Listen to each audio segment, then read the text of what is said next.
وَلَنَبْلُوَنَّكُمْ، اللہ فرما رہا ہے ہم ضرور آزمائیں گے تمہیں، بِشَیْءٍ، کچھ چیزوں سے۔ تم تصوف کربلا سے سیکھ لو،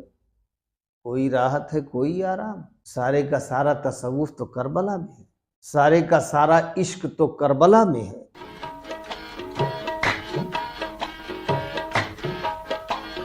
تصوف میں تسلیم و رضا ایک نہایت ہی اعلیٰ مقام ہے، اور رضا کے آگے تو کوئی مقام ہی نہیں ہے۔ رضا جو ہے وہ ایک آخری منزل ہے۔ اب رضا کیا ہے، تسلیم و رضا کسے کہتے ہیں، اس کی ڈیفینیشن کیا ہے، اس کی پریبھاشا کیا ہے؟ تسلیم و رضا در حقیقت اپنے ارادوں کو ارادے حق میں فنا کر دینے کو تسلیم و رضا کہتے ہیں۔ اپنی رضا کو رضائے الہی میں فنا کر دینے کو تسلیم و رضا کہتے ہیں۔ اور تسلیم و رضا در حقیقت اہل محبت کی معراج ہے، اہل دل اور اہل الفت کی اسی میں معراج ہے، تسلیم و رضا میں۔ اور اہل بیت پاک کا بڑا عظیم سرمایہ ہے یہ۔ اہل محبت کے لیے تو جو ہے وہ ہی ہے، لیکن اہل بیت مصطفیٰ کا یہ بڑا عظیم حصہ ہے، بالخصوص تسلیم و رضا کے تعلق سے، بالخصوص بنت رسول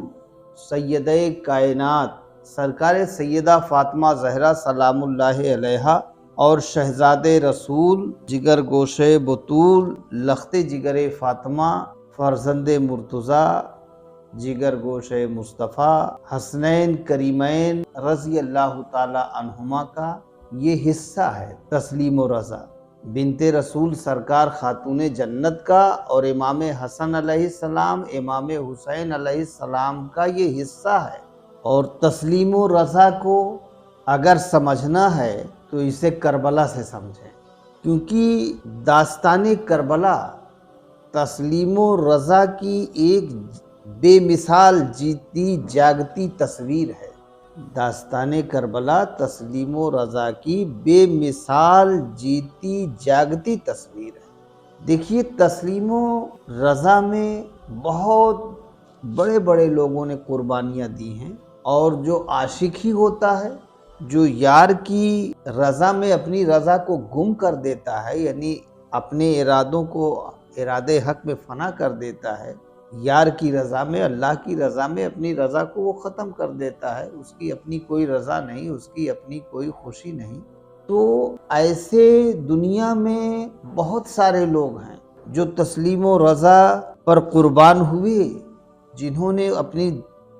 جان کی مال کی ہر طرح سے قربانی پیش کی ہے، بہت لوگوں نے، لیکن تسلیم و رضا کی راہ میں خوشی بخوشی اپنی جان کا نذرانہ پیش کر دینا یہ آسان بات ہے، اور بڑی سے بڑی مشکل آئے، بڑا سے بڑا امتحان سے آزمایا جائے، اپنی جان کی بھی قربانی دینی پڑے، اپنی اولاد کی بھی قربانی دینی پڑے،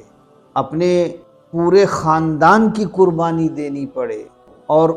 اف تک نہ کہے، یہ اگر سیکھنا ہے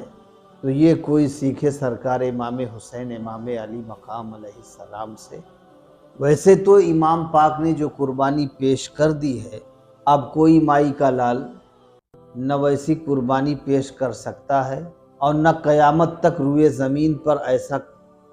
کربلا ہونے والا ہے، نہ ایسی قربانی ہونے والی ہے، کیونکہ جب میرے امام کے جیسا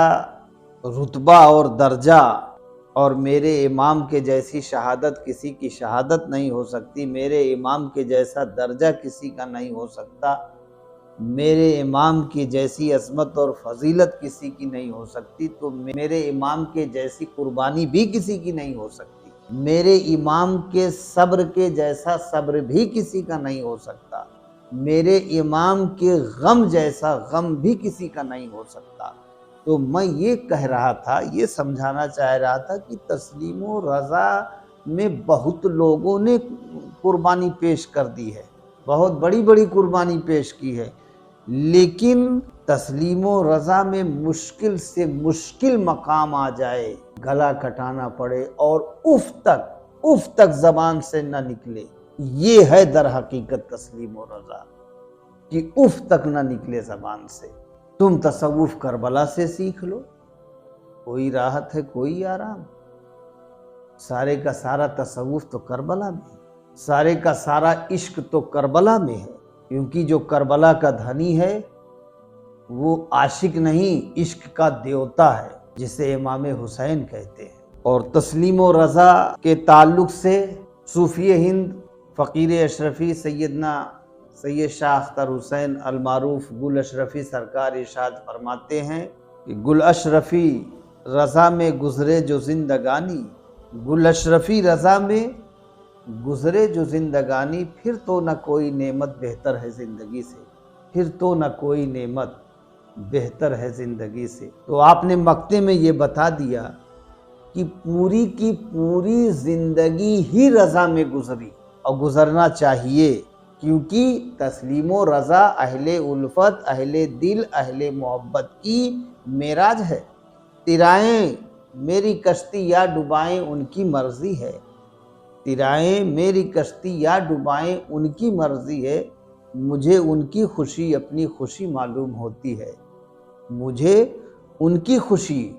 اپنی خوشی معلوم ہوتی ہے۔ رضائے پیر رضائے رسول ہوتی ہے، انہی کے صدقے عبادت قبول ہوتی ہے۔ تو تسلیم و رضا کی جیتی جاگتی سراپا تصویر ذات امام علی مقام ہے۔ امام پاک اس قرآن کی مکمل تفسیر ہیں، قرآن تھیوری ہے اور میرا امام اس کا پریکٹیکل ہے۔ اب قرآن ہی نے تو کہا وَلَنَبْلُوَنَّكُمْ بِشَيْءٍ مِّنَ الْخَوْفِ وَالْجُوعِ وَنَقْصٍ مِّنَ الْأَمْوَالِ وَالْأَنفُسِ وَالثَّمَرَاتِ وَبَشِّرِ الصَّابِرِينَ الَّذِينَ إِذَا أَصَابَتْهُمْ مُصِیبَةٌ قَالُوا إِنَّا لِلَّهِ وَإِنَّا إِلَیْهِ رَاجِعُونَ۔ ارشاد باری تعالیٰ ہوا، اس آیت میں بھی کربلا کا ذکر ہے۔ وہ کیسے، میں سمجھانے کی کوشش کر رہا ہوں۔ وَلَنَبْلُوَنَّكُمْ، اللہ فرما رہا ہے ہم ضرور آزمائیں گے تمہیں، بِشَیْءٍ کچھ چیزوں سے۔ کون کون چیزیں ہیں؟ بِشَیْءٍ مِّنَ الْخَوْفِ وَالْجُوعِ، خوف سے، بھوک سے، وَنَقْصٍ مِّنَ الْأَمْوَالِ اور مالوں کی کمی سے، وَالْأَنفُسِ وَالثَّمَرَاتِ اور جانوں سے، پھلوں سے، ان تمام چیزوں سے ہم تمہیں آزمائیں گے۔ وَالْأَنفُسِ وَالثَّمَرَاتِ وَبَشِّرِ الصَّابِرِينَ، اور پھر اللہ فرما رہا ہے جب ان تمام چیزوں سے ہم تمہیں آزمائیں گے، بھوک سے، پیاس سے، جان سے، مال سے، ہر طرح سے جب تمہیں آزما لیں گے، تمہاری آزمائش کر لیں گے، اور جب تم ان تمام چیزوں میں کھرے اترو گے، امتحان میں، امتحان اور آزمائش میں کامیاب ہو جاؤ گے، تب آگے اللہ تبارک و تعالی اب کہہ رہا ہے وَبَشِّرِ الصَّابِرِينَ، اور خوشخبری سنا دیجئے صبر کرنے والوں کو، اب بشارت دے دیجئے کہ جنہوں نے ان تمام مصیبتوں میں، تکلیفوں میں، آزمائشوں میں، غموں میں، مصیبتوں میں، دکھ درد میں جان مال ہر طرح کی قربانی پیش کر دی اور جو ہے صبر کرتے رہے، اف تک نہ کہا اور نہ کیا، تو جب وہ کھرے اترے تو ایسے صابروں کو بشارت ہے، خوشخبری ہے۔ وَبَشِّرِ الصَّابِرِينَ الَّذِينَ إِذَا أَصَابَتْهُمْ مُصِیبَةٌ، اور یہ انہی صابروں کی شان ہے کہ جب انہیں کوئی مصیبت پہنچتی ہے تو کہتے ہیں اِنَّا لِلَّهِ وَإِنَّا إِلَیْهِ رَاجِعُونَ، بے شک یقیناً ہم اللہ کے لیے ہیں اور ہمیں اللہ ہی کی طرف پلٹ کر جانا ہے۔ تو دیکھیے کربلائے معلیٰ کی سرزمین پر رضائے حق کی خاطر آپ نے ہر طرح کی قربانی پیش کی، ہر طرح سے امتحان لیا گیا، ہر طرح سے آزمایا گیا، جان سے، مال سے، اولاد سے، اولاد کی بھی قربانی آپ نے دے دی، اپنی بھی قربانی آپ نے دے دی، پورے خاندان اور قبیلے کو دین کی خاطر، رضائے الہی کی خاطر، رضائے مولا کی خاطر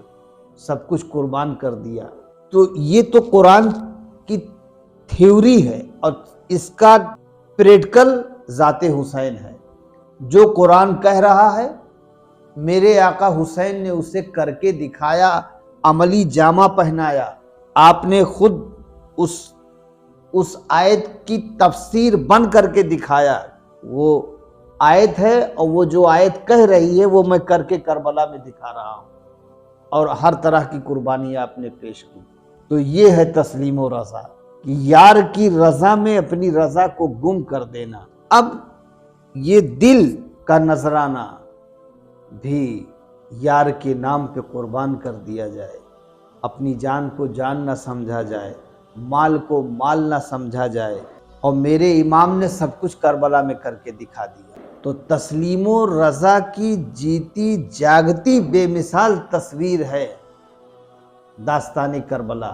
اور بے مثال اس کی تفسیر ہیں سرکار امام علی مقام۔